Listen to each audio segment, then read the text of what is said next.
Jay here. I'm here to bring you a review on Dragon Ball Super Episode 100 English dub.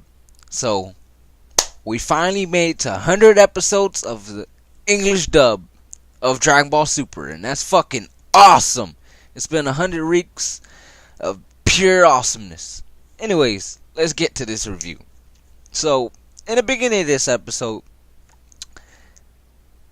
it shows Piccolo and all the others, reacting to how Krillin died at the end of the previous episode. Because he was gloating, saying how much he defeated, that blind wolf dude. So he was gloating on the edge of the ring, and he put just his complete guard down. And when he did that, fucking Frost snuck up behind him and just knocked him off the ring. So anyways, you see all them, like all the Z fighters or Universe 7 just, gossiping about him losing. And then you see Krillin's wife disappointed in Krillin because of how he lost. And you also see Android 17, disappointed because he, dropped his guard and should have been more, defensive, since he's in a fucking battle royal where, anything could happen. He shouldn't have been gloating, and he should have just, went into, defense mode after he defeated that blind dude. So then it showed Vegeta still fighting Botamo and Magetta. They're kind of double teaming Vegeta and trying to fight him.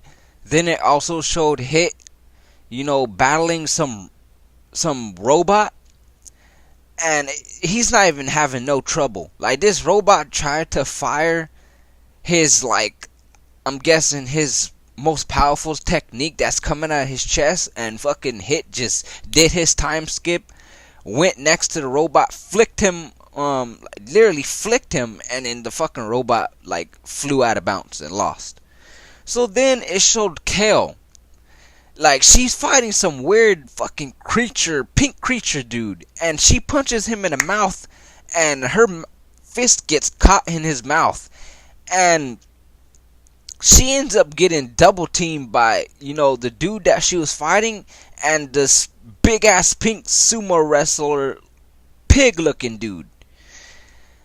And she's literally getting fucked up. I understand that, it's everyone for everyone, and it don't matter who it is that you're fighting, just go all out. But she's still a fucking girl. She was literally getting fucked up in the stomach. You literally see her getting fucking punched in the stomach by the dude she was fighting at first.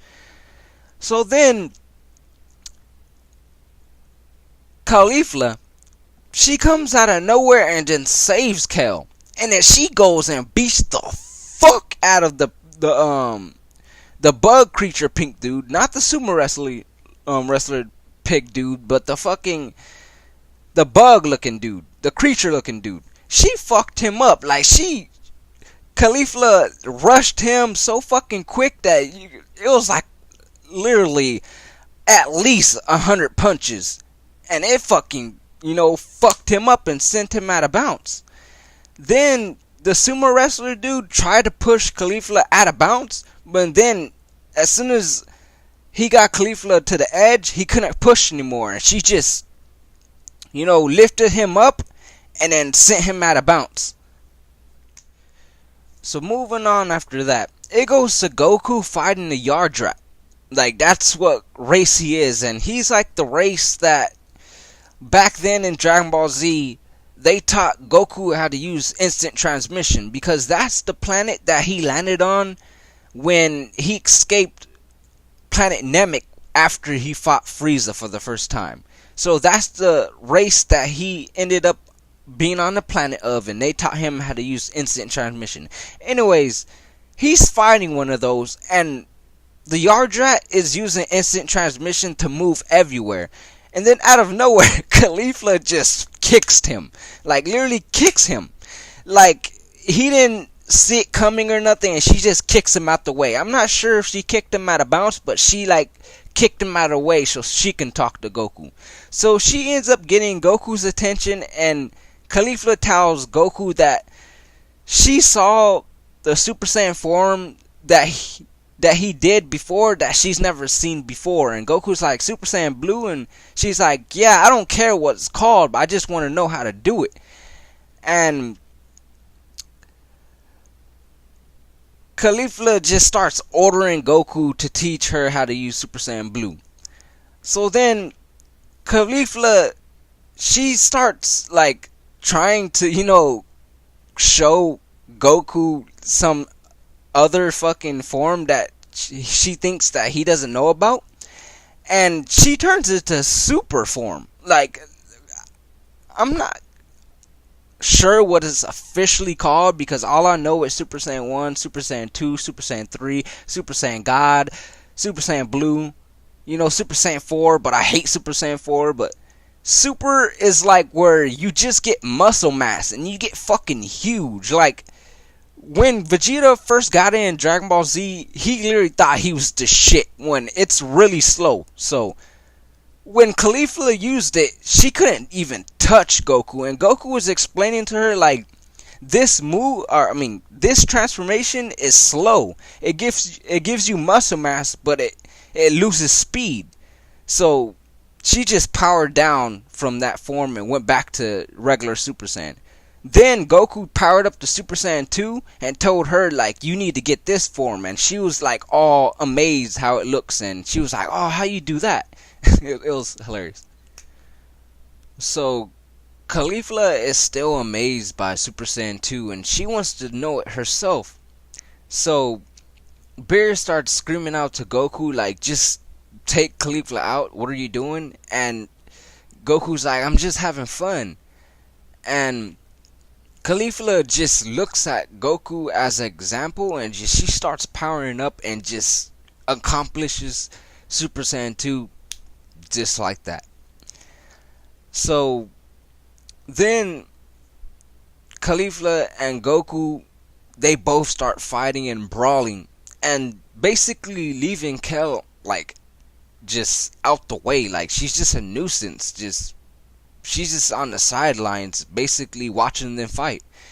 And she gets in her head like, let me try to help. So she sends out a blast, and it hits Goku, and he's like, can you stop? Like, it's us, like, it's me and Caulifla fighting, not me and you. Like, can you stop? It's like bothering her or something. He says something like that. And then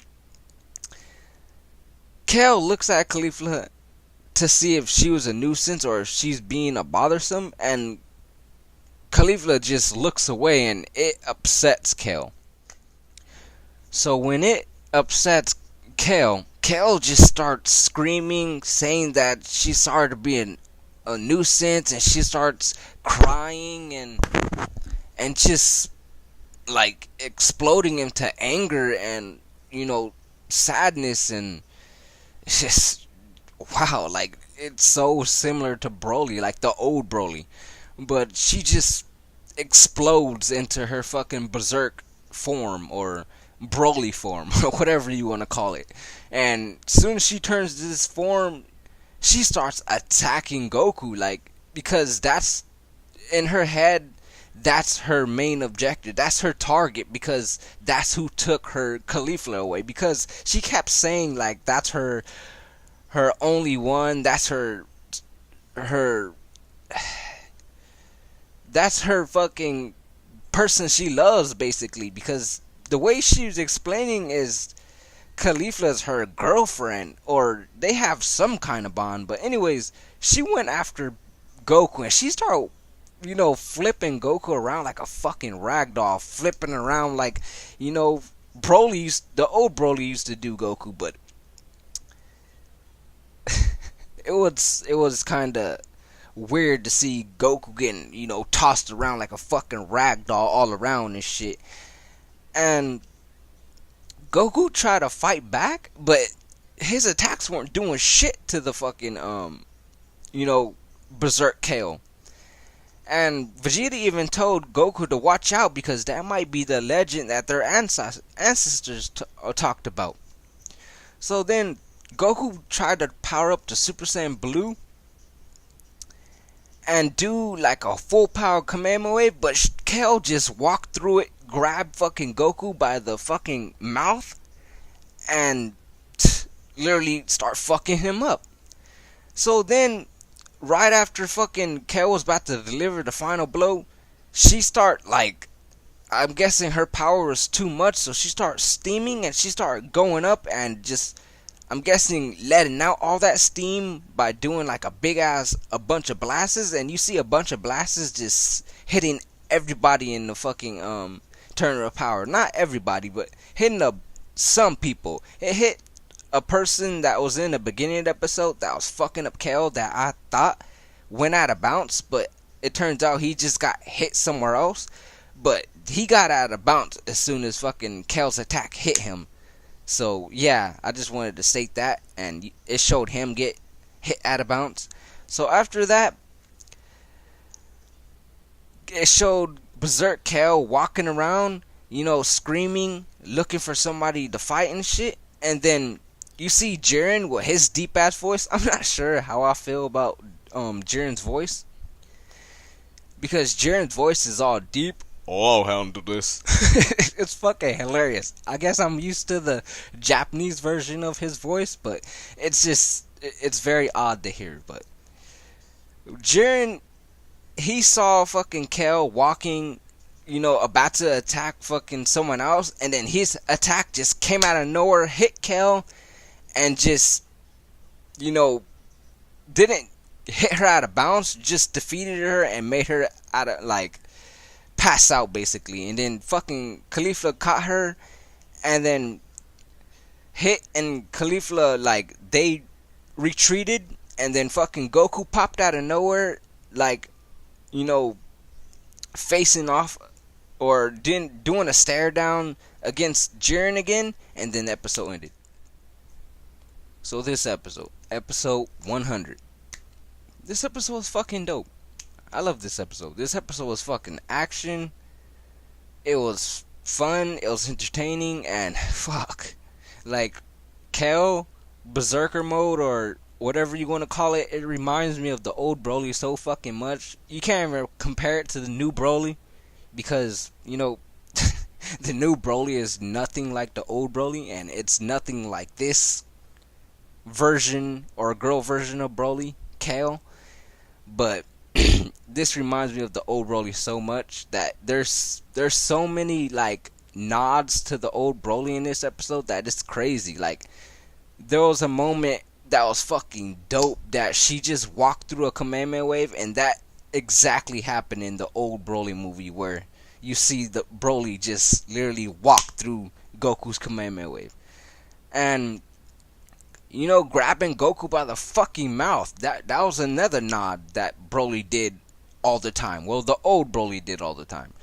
Anyways, this episode was fucking dope. I can't wait to see more of the Turn of Power. And yeah, I'm Jay, and this is my review on Dragon Ball Super episode 100 English dub. Thank you for watching.